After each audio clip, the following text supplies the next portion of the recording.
God is good. God is good. All the time. Before we continue on tonight, let's just give a round of applause to Bishop Juan for being amazing hosting tonight. Let's also give a round of applause to our band for the amazing worship they did. And lastly, let's give God a round of applause who will continue to be an awesome God, an amazing Father, and continue to be faithful even when we're not. Amen. First rally for 2019, right? Man, time flies.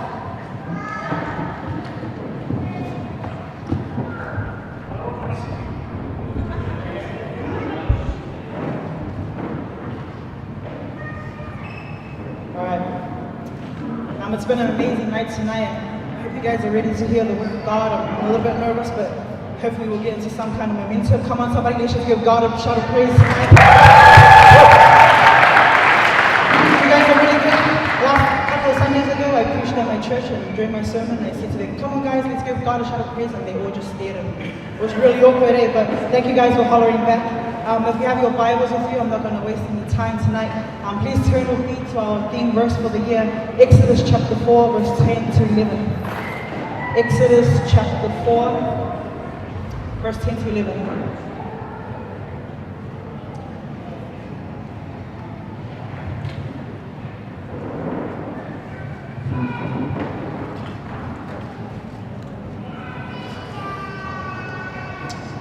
Alright, and it says, Then Moses said to the Lord, O my Lord, I'm not eloquent, neither before nor since you have spoken to me, your servant, but I am slow of speech and slow of tongue.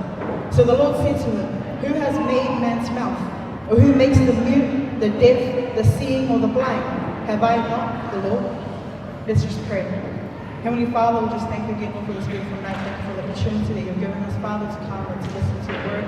I just ask you, Father, that you may take away all shyness and fear, but equip me with confidence and boldness to be able to share the word for tonight, Father. Father, I ask that each and every person that's here with me tonight, let them not leave empty, but let them leave with something, Father. I pray for all these things in your mighty name. Amen. I don't know about you, but maybe you're sitting here tonight and you're kind of feeling a bit defeated, or you're kind of feeling a little bit purposeless. Or maybe you're feeling like you're a lost cause and you don't know where your life is going to amount to. Early on this week, my best friend asked me while we were driving to work out, and she said, what are your goals for this year?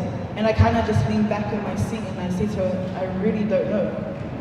Maybe you're confused as to what your life purpose is, and maybe you're feeling like you're just kind of going through the flow, or just kind of, going through the waves and going through the motions, and maybe you think that God is overlooking you, or that God is going to overlook you because you feel like you don't have the gifts, you don't have the essentials, you don't have the skills, you don't have the talent because you don't talk like so-and-so, or you can't sing like that person, or maybe you don't have fancy clothes like her, or you're not popular like him. And then we kind of question ourselves, what can I possibly do for God? You see, that is our human nature. We always focus on what we can't do. We always focus on what we don't have. We always focus on who we're not. But we need to shift our mindset. We need to shift our perspective from that. And no longer do we focus on what we can't do, but let us focus on what God can do. You see, we have a God who is this big, but we shrink him to be this big, to match and align with our weaknesses, to match and align with our inner capabilities.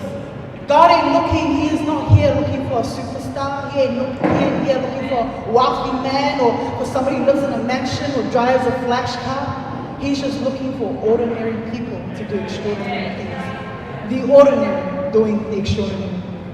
The reason why I love this book and this story is because it shows us a snippet of a conversation between God and just an ordinary man. And when I read this conversation between God and Moses, there's two questions that jumps out at me. God tells Moses, go back to Egypt. Go to Pharaoh, tell him, let my people go. And Moses replies back with the first question. He says, who am I? Moses says to God, God, who am I? If I was to casually ask you tonight, who are you? Maybe you would say that I'm Tongan, or I'm half caste, quarter caste, whatever you may be. Or maybe you might say, oh, I'm the daughter or the son of so-and-so. I'm a teacher, I'm a student, I'm a machinist, I'm a musician, I'm an administrator, I'm a picker. And for most of us AOGs, because we like to be spiritual, we'll probably answer and say, oh, I'm a child of God. You see, when God calls us to do something that's within our comfort zone or something that we know that we can do, we would stand up, we wouldn't even think about it twice, we would run and do it because we know that we can do it. But as soon as God calls you to do something extraordinary, as soon as God calls you to do something outside of your comfort zone, everything changes. Your tone changes and your answer to that very question changes. We become like Moses. We say, God, who am I? God, I am just a nobody. Moses says to God, God, I didn't even belong with the Israelites. I didn't even belong in the house of Pharaoh. I don't even know if I belong here with the Midianites. I'm a murderer, God. God, I'm a runner. I have ran away from home 40 years ago and I haven't been back. God, I'm so old. I'm 80 years old now. God, I'm slow in speech. God, you know what? Do yourself a favor. Find somebody else. Who am I? When God tells us to do something extraordinary, we always act like God does not know what He's doing. And we act like God does not know who He has called. Because we have a past, and because we think we're not good enough, or because we become hesitant in accepting God's call. You probably see me as who I am today, leading the youth movement and translating and whatnot. But you don't know my story. Many of you do not know my past. You do not know the many demons that I had to face to get to this point. You do not know the burdens that I've had to carry because of things that I've seen and things that I've experienced. You do not know the doubts, the regrets, the addictions, the struggles of learning how to forgive. You do not know that this was the very conversation that I had with God about a year ago when I got this calling, because I felt like I genuinely wasn't ready. When Thea, the assistant, messaged me to congratulate me about a year ago, I answered the message just like Moses answered God, because I felt like I wasn't worthy. But as the quote says, it says, the devil knows your name, but he calls you your sin. God knows your sin, but he calls you by your name.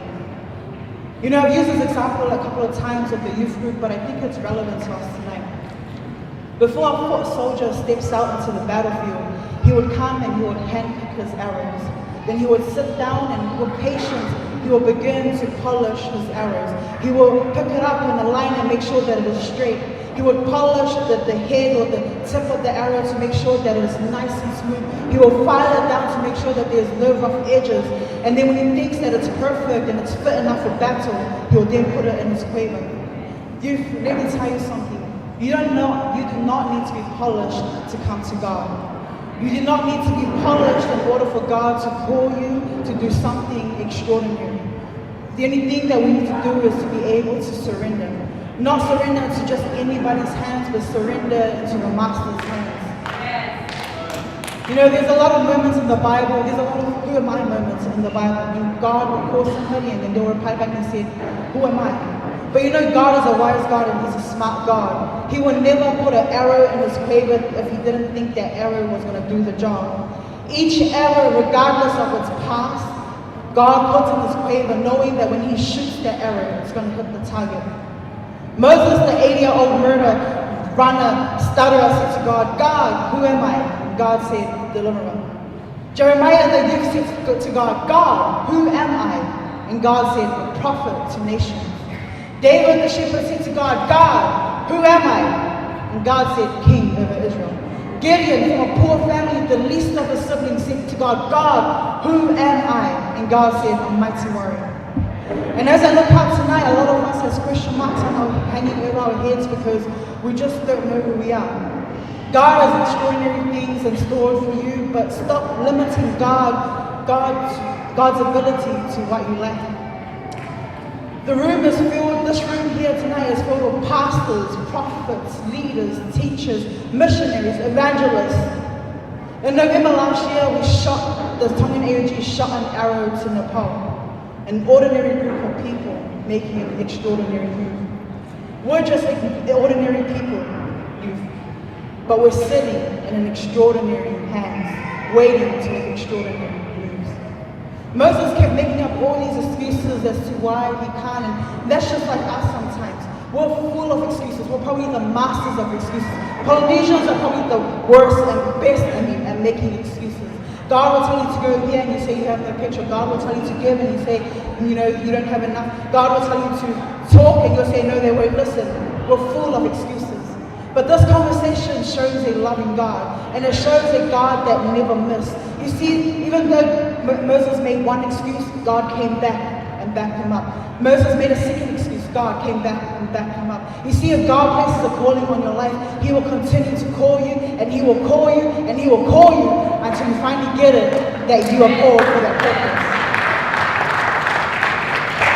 You see, Moses kept making these excuses up, and God answered Moses with a question, which is the second question that arises or pops up in this. And God says to Moses, I know who you are, but who am I? You see, it says in verse 11, who makes people able to speak or make them deaf or unable to speak? Who gives them sight or makes them blind? Don't you know that I am the one who does these things? I already know who you are, Moses. I already know where you came from. I already know what you have done. But do you know who I am? Family, maybe that's why we haven't been able to do extraordinary things within our personal lives, within our families, within the church, within the community, within the movement, because we don't know who our God is, or because we don't understand who our God is. We complain and we dwell on our weaknesses, and God is sitting there thinking, do you not know that I already know that? Moses, I already know you ain't no hero. I already know you're not Pharaoh. I already know that you're no rich, wealthy man. I already know that you have the wisdom, but you cannot speak. I already know all of that. You're just an ordinary man. We're just ordinary people, and like we heard in Bessie's spoken word, we're just ordinary people serving an extraordinary God. Who am I, Moses? Tongan, Regional AOG Youth Movement. Who am I? I am the one that created you and that allowed you to speak like that, Moses. Surely the Creator knows His creation best. God says in earlier chapters, Moses, I am who I am. Moses, you may be a nobody, but I am your exceedingly great reward. Genesis 15:1. I am your portion and I am your inheritance. Numbers 18:20. Go, Moses, do not be afraid, because I am your salvation. Psalms 35:3. Don't ever feel alone. Don't ever feel neglected, Moses. Don't ever feel like you do not belong, because I am with you. Acts 18:10. Don't ever feel like you're inadequate. Don't ever feel like you're at a dead end of life, because I am here to deliver you, Jeremiah. Moses, do you not know who I am? I am the Lord, and there's no other before me or after me. Isaiah chapter 45. I am the Lord who makes all things. Isaiah 42:24. Youth, how do we perceive God?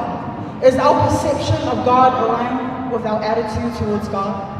You know, we read and we hear stories about God, and we tend to have this perception of God as this great, big, mighty, wonderful God, but then when God calls us to do something, we say, oh, I can never do that.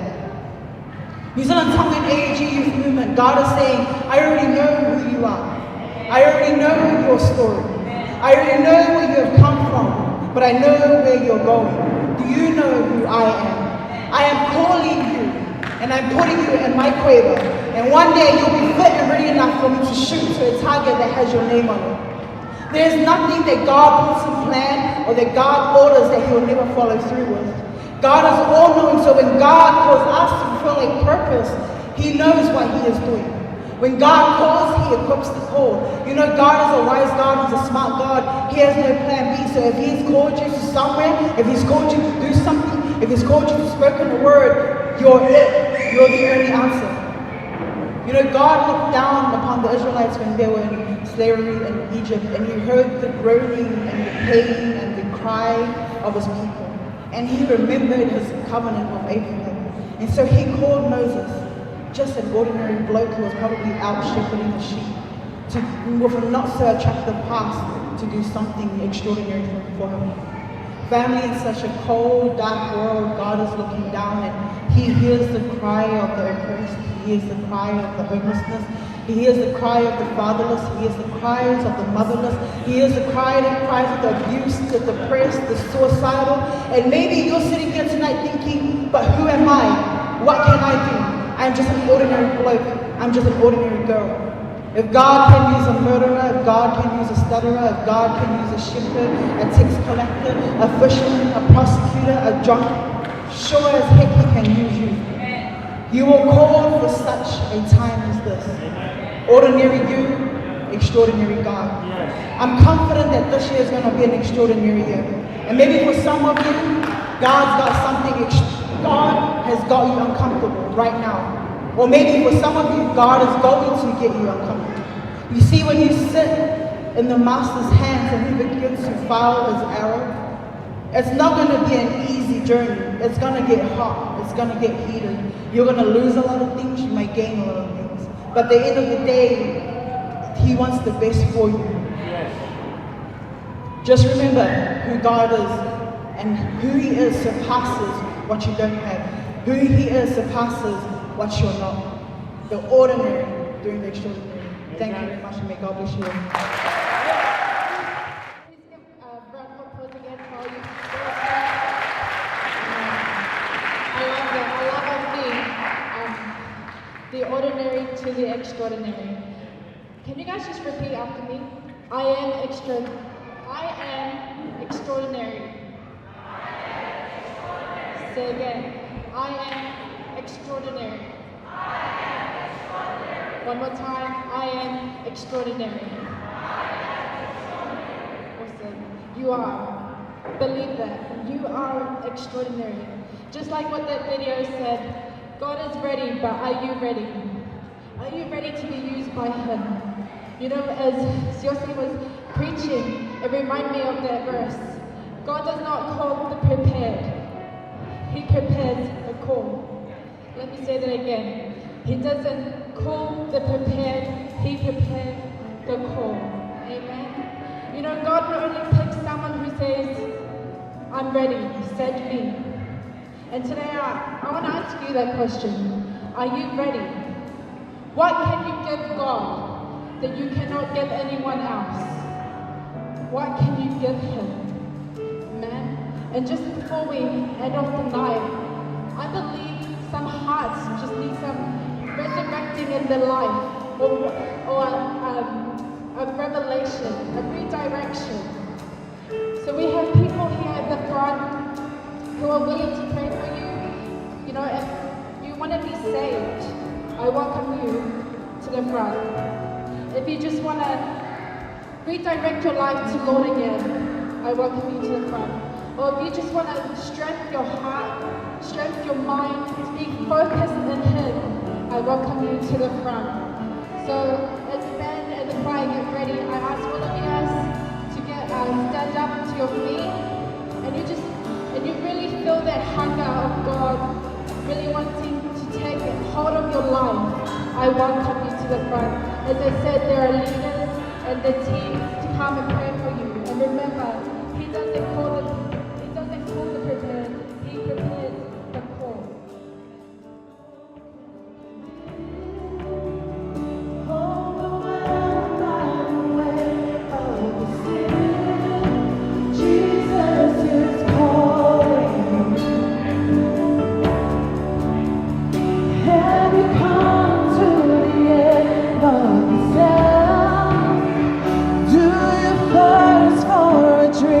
From the well, Jesus is calling. Come on, oh come to the altar. The Father's arms are open wide. Forgiven was flowing, the precious blood of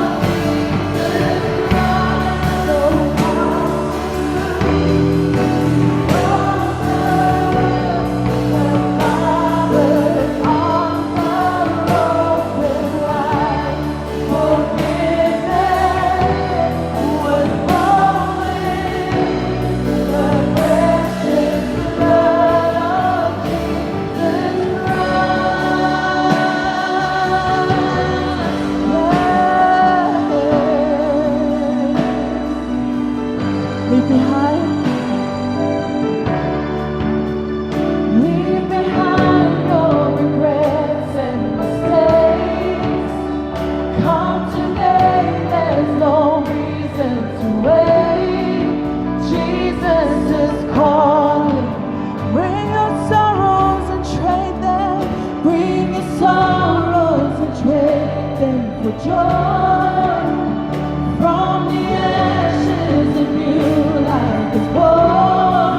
Father, we pray that you can store your heart, a new heart for this generation, new generation.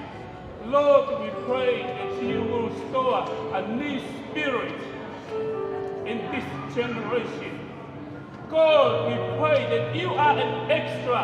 Let us reach out. Let us stretch out to you because you are an extraordinary. Father, we pray. Koi alo ofa, ya mo ofa maata atape, mo merino, ihe otua ko e tamai, ya mo sisu kalais ko eiki. Otua ma ko iha loto nga. Pia mai ko whakaasinga ni o polo kalamba, o talabou ya mo fine mui. Ko maulo tu ia whakatatau o hange, ko e lotu nai whai he pastolo ko Paula, ia young Timothy. Ko e maulo tu ia he pō ko ni otua, hoko mai ho favor, unlimited favor for them. Otua maulo tu ki a whiona ki tuku mai ho favor, ki he tōtupu, ki he tuataha kotoa pe, me he sisi taha ki he lahi taha. And please, your power to release and let us enable to do what they can do. The ability, they can do things because you are the extraordinary for them. Father, we pray. Io adua ko maula tu ke hoko mai ai pe. A ho o mercy ki a taken out God. Ki a floi, we are not perfect. We are only an extra. We are only an ordinary kid. Ka koe maua tu ia o tua, ke hoko mai ho mesi, ki he tau tangata ki he new generation. Ka mai, maua tu ki a whiona, leo mo ke hanahi uni lea na whi hanga hangai te amu ia, o maua tu ki a whiona, hoko mai ho lau maari e ke lau maari o whakawhia maari, your spirit of peace to be upon them, Father. O tua, maua tu ka kehi e koko ni o tua, o ia ko sosi ana ta me tāke kina o i tau tupu o tua o i Tongan Ethnic Fellowship. E maurote ke a whiona ke hiri mai honi ma lelei ki ho kalna ngā. O ka maurote ko ho lea mai ho whorofora a ho leo ofa i he ki Afriko ni ke mau ilo tua ke mau whakaao mai o tua e mea pe kuaki e teki mau tolu. O ki ai ho mau lutu halega whata ku ke mau lea. O hange, ko e lea na ki oangi ki a Mosese, e tala ki a whelo, e whakaata hanga kakai. O tua mau roti ki a whiona, tu ke pehe, ai pāua e mā roti ki ho kaunanga, ke ne tā ke kina, mo ne maranga, mo ne lea, mo ne tā ke ki aki o tua, ai tau tupu o Tongan Ethnic Fellowship. Ka mai o mau roti ki a whiona, tā pekine tōna komiti o tua. Koe mauro tui o tua te whakalahi koe ilo pia mo koto. Increase their territories. Tau pekina ma kehi ki ngau tolu. Ko uhi aka ngai pōtūtū ke tau koe ni. Ka tua uma hangat ke a whiona whakamalo a te koe. Ka District 1, ne koe aku ngau host ki mau tolu o tua. E whia whini ka mai. Koe mauro tui ia o whatatau ka ma whini ka moe. Whauwhahu e pō koe ni o tua. Tuku ke toi ala ma kehe koe o tua. Ako omi hangahi mea fo'ou. Ka fo'ou e visto ne, ka fo'ou o tua. Ai nau lea e nau tō o ngā. Ka fo'ou e mea katoa pe o tua. E nau ngahi kui tāwhikina. Aki nau korokotoa pe i e praise and worship team. Aki nau korokota nau take part. Ko mauro tu e tamai ko i ala makehe ki he nau ngahi mo ui. O tua u mauro tu makehe. Ko hi ako e tō utupu o tua. O Tongan Ethnic Fellowship. Tāpa kina tuko taha kotoa pe. Aki nau tuku ki nau lava mai. Aki nau tuku nau whemau e kina. Kai tuku atua ke hoko mai. Ai extraordinary a whiona. Kia teki nau toro nau present heni he pia whikoni. Pau whakamaroa, pau whakawhetai atu ke te koe. Ko ia koe wholofola, ke tō kake teki nau toro. Mau e taini atua ke mau huu mo whakawhetai ke a whiona. This is the time. O ki kai ki to iahi taini atua. Ku taini atu mau mau. Ainda mau tuku ho roto nga. Aka whawhetai no me whamaro. Tāpe kina ho kakai. Tāpe kina si kau whawhikau katoa pia whai pou waki pia moe. Langa moe, teke ki ho o ngā ue. Tāpe kina si ngai tamai mo si ngai whae. O ngau sapoti ho o ngā ue. Si e nau whanau, o tua koe mau rotu e ki hawhio na. Tuku o tua ke pehe. Ala makehe, ke tāpe kina makehe nau ngahi mo ui. O whitai am ke te koe o tua, ka mau rotu e ke te koe. Hiri ane pōko ni ma whoki atu. ke iai pe ai hafiona i mau ngahi mo ui. E tu ke whamahina ke teki mau tonu. O ku malava e hafiona ke whakawhetau laki ke teki mau tonu. Uni mea ko toa pe o mau ka amu mo hoi ki ai. Mau whamaroa ki ka mau whawhetai e ke hafiona. E lei malangilangi e ngei o me whamaro ia o toa pe. Ki a au pe ia. Mau loki o me hu i ua whape sisu. O koe ke ka ko mau whamu